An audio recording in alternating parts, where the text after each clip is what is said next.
नमस्कार साथियों। आज हम बात करेंगे डिजिटल फ्रॉड और डिजिटल अरेस्ट पर। डिजिटल फ्रॉड कैसे होता है और क्या होता है। Digital fraud mobile internet banking के जरिए किया गया धोखा, बिना आपकी जानकारी के पैसा निकाल लेना, OTP, PIN यानी पिन लिंक के जरिए ठगी, इसे हम डिजिटल फ्रॉड कहते हैं। आजकल आप लोग देख ही रहे होंगे न्यूज़पेपर, फेसबुक और डिजिटल प्लेटफॉर्म पर बहुत तरीके के धोखे आपको सुनने को मिलते हैं, जिसमें करोड़ों अरबों रुपए का ठगी हो चुका है अपने भारत देश में। कल ही की बात है कि 17 करोड़ रुपए सीनियर सिटीजन्स के अकाउंट में डिजिटल अरेस्ट करके उनका सारा खाता खाली कर दिया गया। एक छोटी सी गलती के कारण वो आपके साथ साइकोलॉजिकल वार करते हैं, आपका दिमाग डाइवर्ट करते हैं, आपको डराते हैं, धमकाते हैं और आप उसके चक्कर में फंस जाते हैं और आप अपनी फिक्स डिपॉजिट और पूरी ज़िंदगी की कमाई आप मिनटों में उसको हैंड ओवर कर देते हैं। इसमें ऐसा नहीं है कि कोई गांव का या छोटे शहर का या कम पढ़े लिखा बंदा ही या पर्सन ही या आदमी ही उसमें फंसता है। इसमें बहुत बड़े बड़े लोग, गजेटेड ऑफिसर और टॉप क्लास के लोग भी फंस जाते हैं। उन्हीं के पास अभी कल ही की बात है 17 करोड़ रुपए, 17.5 करोड़ रुपए अपने किसी बहुत एक क्लास सीनियर ऑफिसर ने खाता खाली करके दे दिया। तो अब आजकल सबसे ज़्यादा होने वाले डिजिटल फ्रॉड कैसे होते हैं। जैसे किसी ने आपको कॉल किया, OTP पूछकर पैसा उड़ा देना। फेक कॉल आती है, कहते हैं कि मैं बैंक ऑफिसर बोल रहा हूँ, आपका खाता बंद हो जाएगा, KYC के कारण खाता बंद कर दिया गया, आप तुरंत हमें KYC दे दें। KYC तो वो नहीं लेना चाहते एक्चुअली, फिर वो कहेंगे कि जब आप डर जाते हैं तो कहते हैं कि एक OTP आएगा और आप उसे कर दीजिए तो आपका खाता खुल जाएगा। OTP आता है और आपने OTP जैसे ही बताया उनको, आप तो ये समझ रहे हैं कि वो बैंक अधिकारी है। आप ये भी नहीं जानना चाहते, आपने पूछा भी नहीं, क्योंकि आपका माइंड ब्लॉक हो जाता है, दिमाग बंद हो जाता है और आप उसको OTP देते हैं। एक्चुअली वो OTP आपके बैंक का अकाउंट का OTP होता है। जैसे आप OTP बताते हैं, आपका सारा पैसा उड़ा दिया जाता है। दूसरा होता है कि KYC, लोन और सिम। KYC आपका नहीं है, लोन आपका हो रहा है, आपका अप्रूव्ड हो चुका है, आपको तुरंत लोन मिल जाएगा, आप अपना OTP बता दीजिए। इस टाइप की भी कॉल्स आती हैं। आपके पास सिम आपका बंद हो गया है, आपका 2 घंटे में सिम बंद हो जाएगा या 10 मिनट में सिम बंद हो जाएगा या 24 घंटे में सिम बंद हो जाएगा। आपकी KYC नहीं है तो आप OTP बताइए, मैं बता देता हूँ, आपका सिम फिर नहीं बंद होगा। तो आप एक्चुअली वो सिम नहीं होता है, वो फ्रॉड होते हैं, चीटर लोग होते हैं और आपको डर दिखा के पैसा ले लेते हैं। आप OTP बता देते हैं और आपका पैसा खाता पूरा खाली। अब बात आती है कि ये तो हो गया आप एक सारी चीज़ें, आपके पास बहुत तरीके की बातें हैं। जैसे आपके पास व्हाट्सएप पर, ईमेल पर लिंक आएगा, फिशिंग लिंक कहते हैं, लिंक आएगा, उस पर आपको वो डराएंगे, इसी टाइप की बातें करेंगे। आपका KYC खाता बंद हो गया, आपका ये हो गया, आपका वो हो गया, या आपका लोन रेडी है, आपको तुरंत 5 लाख रुपए की ज़रूरत है, इस बटन दबाइए, आप अपनी डिटेल फिल करिए और हम आपको 10 मिनट के अंदर, 2 मिनट के अंदर, 5 मिनट के अंदर लोन दे देंगे। जैसे ही आप ये गलती करते हो, व्हाट्सएप या ईमेल पर आए हुए लिंक को क्लिक करते हैं, वैसे ही आप हैक हो जाते हैं। आपका जो मोबाइल है, आपका जो लैपटॉप है, वो हैक हो जाता है और हैक होते ही वो जो भी आप उसमें लिखते हैं वो उनके पास चला जाता है और वो सारा पैसा आपका अकाउंट खाली कर देते हैं।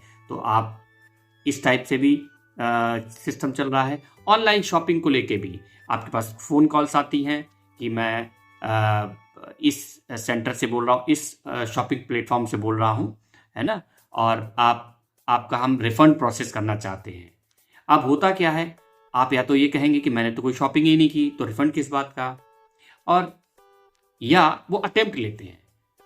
बहुत लोगों को फ़ोन करते हैं, बहुत लोगों ने शॉपिंग की होगी। एक मेरे बहुत सारे नॉन ए गवर्नमेंट टीचर थी, उनका 80,000 रुपीज़ इसी बात का लग गया कि उन्होंने अपने हस्बैंड के लिए कुछ 4-5 अटेम्प्ट में शॉपिंग की थी, ओरिजिनली शॉपिंग की थी करीब 84,000 रुपीज़ की, और उनको एक कॉल आता है इसी टाइप का और उनको लगता है कि वाकई में मेरा रिफ़ंड मुझे मिल रहा है क्योंकि आपका कंसाइनमेंट ऑर्डर कैंसिल कर दिया गया। तो वो उन्होंने उससे तो नहीं वेरीफाई किया, बट उनके दिमाग में एक बात थी, क्योंकि उन्होंने ऑर्डर दिया हुआ था, तो वो अटेम्प्ट लेते हैं, उसमें हो सकता है आप सफल भी हो जाए और वो नहीं भी हो जाए। तो उन्होंने सारे रिफंड के लिए ओटीपी मांगा और ओटीपी देते गए, जबकि वो गवर्नमेंट टीचर और आज के ज़माने की टीचर थे जिनको सब कुछ नॉलेज था, उसके बावजूद भी उन्होंने ये गलती की। वो बात अलग है कि उन्होंने मेरे से कांटेक्ट किया, मैंने उनको रास्ता दिखाया और उनका सारा पैसा with in the time frame, यानी कि विद इन द 24 घंटे के अंदर पैसा रिफंड हो गया, 100% रिफंड हो गया। ये एक लकली अटेम्प्ट था जो समय पर उन्होंने या तो साइबर क्राइम को बताया होता या फिर अपने किसी नोन सपोर्ट गाइडेंस लिया होता, और जो उन्होंने लिया तो वो तो सफल हो गए, उनका पैसा मिलना। उसके बाद आपके पास इन्वेस्टमेंट के फ्रॉड भी आ सकते हैं, जैसे धन दोगुना करना। ऐसे लोग भी हैं जो लालच में आते हैं, रिटायर्ड हुए, 50 लाख रुपए मिला, 40 लाख रुपए मिला बैंक में और पोस्ट ऑफिस में, उनको लगता है बहुत कम ब्याज मिलेगा, तो कोई आदमी बोलता है कि मैं आपको 5 साल में दोगुना कर दूंगा, शेयर में दोगुना कर दूंगा, 10 साल में दोगुना कर दूंगा, जबकि ऐसा होता नहीं है। आप लालच में आके अपना पूरा पैसा देते हैं और वो फ्रॉड हो जाता, आपका पैसा पूरा बैंक अकाउंट खाली हो गया। एक कॉल खाता खाली। डिजिटल फ्रॉड से सावधान रहे, ओटीपी दिया, पैसा गया, एक गलती सारी कमाई खत्म। तो इसको आपको ध्यान रखना है।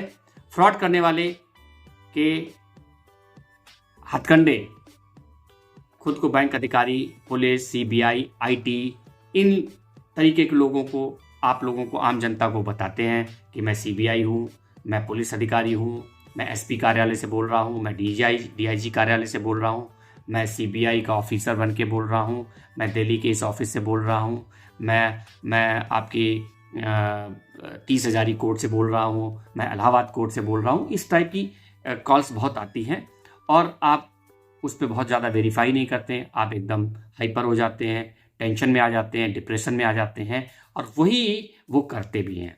और जैसे ही आप डिप्रेशन या इस टाइप की एक्टिविटी में आए, नहीं आप उनको सब देना चालू कर देते हैं जो वो चाहते हैं और आपका खाता खाली हो जाता है।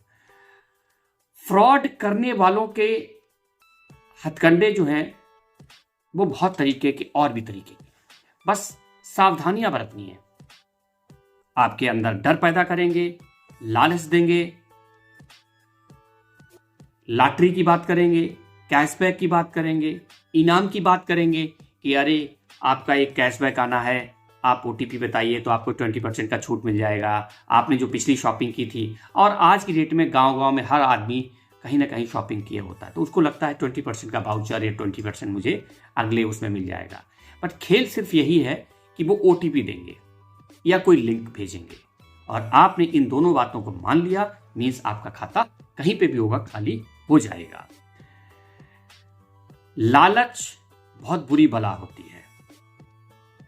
आपको याद रखना है कि बैंक कभी भी आपकी व्यक्तिगत जानकारी बैंक से रिलेटेड, जैसे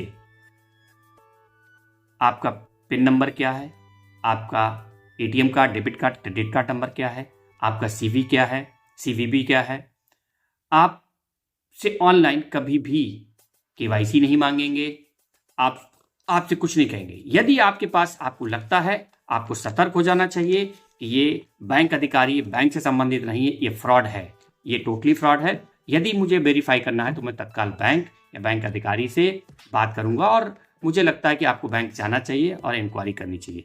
बगैर बैंक जाए ऑनलाइन या किसी कॉल पर आप अपनी व्यक्तिगत डिटेल कभी शेयर ना करें। तो अब बात आई डिजिटल फ्रॉड बचने के आसान उपाय क्या है। आसान उपाय यही है कि किसी भी अनजान कॉल लिंक पर क्लिक ना करें और शेयर ना करें। ओटीपी, पीआईएन कभी शेयर ना करें। बैंक के नंबर, अगर कोई फ़ोन आ रहा है और वो बोलता है तो बैंक के ऑफिशियल नंबर पर फ़ोन करें, उनके कॉल सेंटर पर नंबर फ़ोन करें। और मैं तो ये एडवाइस करूंगा और मैं रिक्वेस्ट करूंगा आप सभी लोगों से कि आप अपने पास ये कुछ इन्फॉर्मेशन हमेशा बैंक के अधिकारी या बैंक के पासबुक, एटीएम कार्ड पर, हर पेपर पर हर चीज़ छपी होती है, वहीं से पिक करें।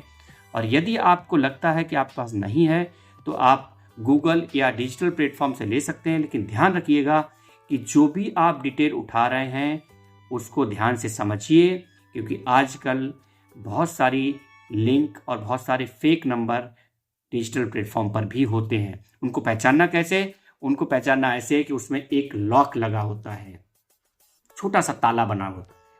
जब भी कभी आप ऑनलाइन साइट विजिट करें, उसको सिक्योरिटी लॉक को जरूर देखें। यदि वो है तो आप मान के चलें कि वो सुरक्षित लिंक या टोल फ्री नंबर है।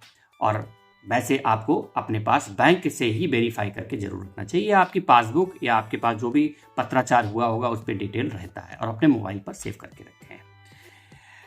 मोबाइल नंबर पर अपने अननोन ऐप को डाउनलोड ना करें जिसको आप जानते नहीं हैं। किसी ने लिंक दे दिया, ये बैंकिंग का है, इसे आप लोड कर लीजिए, आपने उसी को क्लिक कर दिया। नहीं, आपको सिक्योर, आपको अपने मोबाइल के ऐप के थ्रू ही, गूगल ऐप के थ्रू ही आपको अपना एप्लीकेशन लोड करना होगा। ऐसे आपको कहीं नहीं होगा। अगर आपको फ्रॉड हो जाए तो आपको करना क्या है? होता क्या जनरली मैंने देखा अपने बैंक में भी कि जब फ्रॉड हो जाता है तो सबसे पहले आदमी सोचता, अरे मैं अब क्या करूं, अब मैं बैंक का तो नंबर ही नहीं मेरे पास, बैंक तो बंद हो गया है। फ्रॉड होने का कोई टाइम नहीं होता है, 6 बजे भी हो सकता है, 10 बजे भी हो सकता है, 11 बजे भी हो सकता है, संडे को भी हो सकता है, हॉलीडे को भी हो सकता है। तो ऐसे केस में आपको करना क्या है? आपको हमेशा एक 24 घंटे 7 दिन जो चलने वाला digital fraud toll free number जो भारत सरकार ने चलाया है 1930 ये नंबर ध्यान रखिएगा, ये बहुत इंपॉर्टेंट नंबर है जो आपके सभी बैंकों के लिए इंडिया में एप्लीकेबल है अगर आपके साथ फ्रॉड हो गया है। 1930 साइबर क्राइम का ये नंबर है। जैसे ही आप इस पे, सबसे पहले बैंक को आप सेकंड नंबर पर रखें, सबसे पहले आप साइबर क्राइम 1930 को फोन करें और अपनी डिटेल रखें अपने पास कि आपके साथ किसने फ्रॉड किया, आपका बैंक अकाउंट क्या है, जिस बैंक का नाम क्या है।